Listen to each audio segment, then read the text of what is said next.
Welcome to the Meaningful Mortality Podcast, your weekly guide to protecting your loved one's peace of mind by learning how to navigate the complexities of death preparation. I'm your host and mortality consultant, Dominic Roma, and this first episode is focused on why it is so crucial to embrace the inevitable and begin planning for the moment that you sail into your sunset. It's my mission to eliminate unnecessary hardships of remaining loved ones after a death by connecting people with available resources to create a mortality plan while they're still alive. So let's get right into it and jumpstart your pre-planning journey. Let's jump in and discuss why we should pre-plan. The fact remains that death is inevitable for us all. But did you know that nearly 70% of Americans still do not have a will? And many more haven't even discussed their end-of-life wishes with anyone. This lack of planning leads to family disputes, long legal battles, and major financial and emotional strain for loved ones. By investing time to plan ahead, you can ensure that your loved ones can focus on grieving and healing rather than dealing with unnecessary complications, all while your last wishes are being honored. Planning for death is an act of love and appreciation for the people that we leave behind. When there's no plan in place, the emotional, financial, and logistical burdens are overwhelming, and loved ones struggling to plan are forced to make difficult decisions in a very vulnerable emotional time. This usually does not end well. Next up is legacy. We all leave a legacy when our time is up. Have you thought about what yours will be? Your legacy can be about way more than just leaving behind assets or property. You have the opportunity to preserve the essence of who you are by passing on your values, stories, lessons, and memories to your loved ones. It's often the intangible things that mean the most to our loved ones when we're gone. But there are also physical keepsakes that provide a connection long after we've left. Think about the items or memories you cherish most from a deceased loved one. It might be a handwritten letter, a photo, song, smell, a special place, or even a favorite recipe that reminds you of them. These things keep their memory alive and provide comfort in times of sorrow. A meaningful legacy is about creating and preserving your memory and ensuring your loved one's time of grief is not tainted by things that were within your control while you were alive. It's about leaving a piece of yourself that your loved ones can hold on to. A way that we can all protect our legacies is by planning for our death so our loved ones don't have to. So let's talk about some major categories that are important when planning for your death. Have you thought about what you can plan for now that will have the greatest impact on leaving your loved one's peace of mind? Planning for death might feel overwhelming, but breaking things down into manageable categories can make it all feel a little less stressful, maybe even enjoyable at times. Just a quick note, if you're interested in building a mortality plan together, I'm offering a 4-week good-to-go mortality planning workshop that will provide a super solid foundation for building and maintaining your own plan. Check out the link in the description. If you're here just to get an idea of the basics, let's take a look at some of the most basic pieces of a solid mortality plan. Legal and financial preparations are some of the most important aspects of a mortality plan. If these areas are left to chance, your loved ones may end up in a whirlwind of overwhelming legal jargon and financial confusion.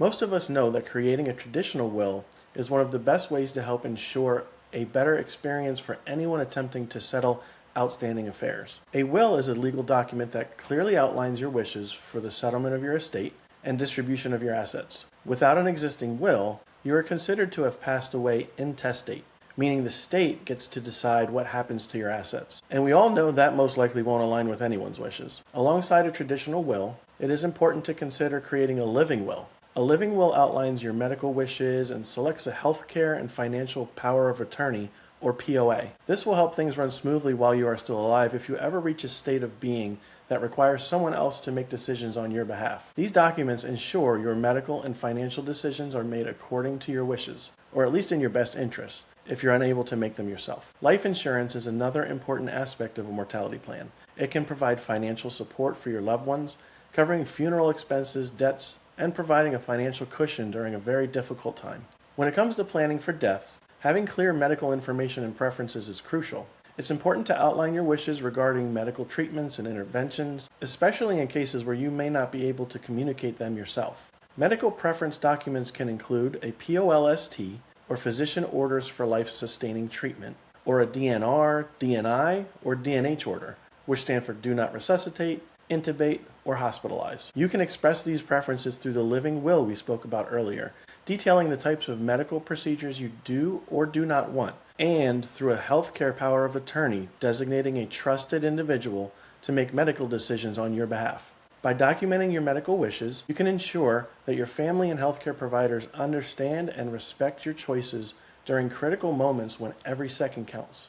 One of the most crucial pieces of pre-planning is ensuring that someone has access to your most important documents, records, and information.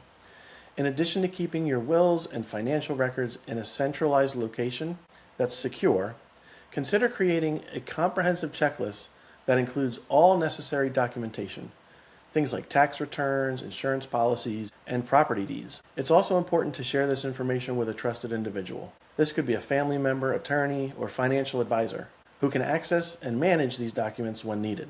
By taking these steps, you're not only reducing the stress for your loved ones, you also ensure that your affairs are easily handled in accordance with your wishes. Have you ever thought about your digital legacy and providing access to it?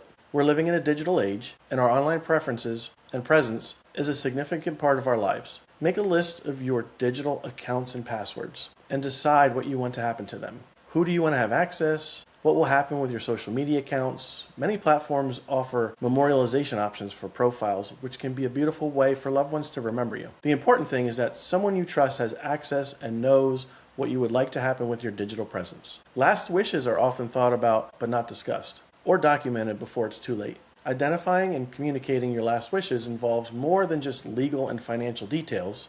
It encompasses your personal thoughts on what you want your legacy to be. Consider writing down your preferences for funeral arrangements, memorial services, and any specific messages you wish to convey to your loved ones. Engage in open discussions with family members about these wishes to foster understanding and prevent potential conflicts later on. Communicating your desires can provide comfort to you and to those who will be involved in making decisions after you pass, ensuring that your life is honored in the manner that you envision. You'll also want to think about your wishes for all your stuff when you're gone. Maybe you would like certain things to go to specific people, or there may even be items that you do not want to go to certain people, or taken care of discreetly. Deciding what you want to happen to your valuable or sentimental items now decreases the chance that there will be disagreements or arguments between loved ones in the future. Okay, let's quickly review what we've discussed. You have been introduced to the Meaningful Mortality mission to eliminate unnecessary hardships of remaining loved ones after your death by connecting you with valuable resources to create a mortality plan while you're still here. We talked about the importance of navigating end-of-life planning to ease the burden on your loved ones. It helps reduce stress, financial burdens, and decision-making for them during an already difficult time. We explored what a legacy is, and why it's important to preserve meaningful memories. And we covered some basic ideas and first steps to get you started on your planning journey. We will continue to provide important insights and resources for you each week, so subscribe to be a part of this meaningful movement. Next week, we will discuss the importance of embracing mortality and how to help your loved ones embrace it along with you, so don't miss it. Also, don't forget, registration is open for my upcoming May 2026 workshop, where you'll have an opportunity to build your own mortality plan step by step from scratch. There are only 30 virtual seats available to keep it meaningful and manageable, so grab a seat as soon as you can. To register, just click the workshop link in the description below and you'll automatically receive confirmation and information once you sign up. Every new episode will have a new challenge based on the topic covered. Today's episode challenge is to start somewhere. There's no right or wrong way to begin planning, so I encourage you to take the first step towards planning your legacy today. Pick something simple to begin with, like making a list of your most important documents or having a conversation with a loved one about your wishes. If you feel comfortable, post about which area you'll start with below. If you have any questions that I might be able to assist with, or any topics that you would like me to cover in future episodes, please comment below. Okay, let's finish this thing up. I want to leave you with a thought. Embracing mortality isn't about focusing on death. It's about focusing on creating more meaningful moments while we still have them and enhancing our appreciation for life. By planning for the inevitable, we free ourselves and our loved ones to fully live and cherish every moment. If you find this information helpful, please share it with others who might benefit. If you have any questions or topics that you'd like us to cover, please reach out or leave us a comment. Contact links are in the video description below. You can always visit meaningfulmortality.com for additional resources related to end-of-life planning. Until next time, remember to protect your loved ones with a plan and make your moments meaningful. I'll see you soon.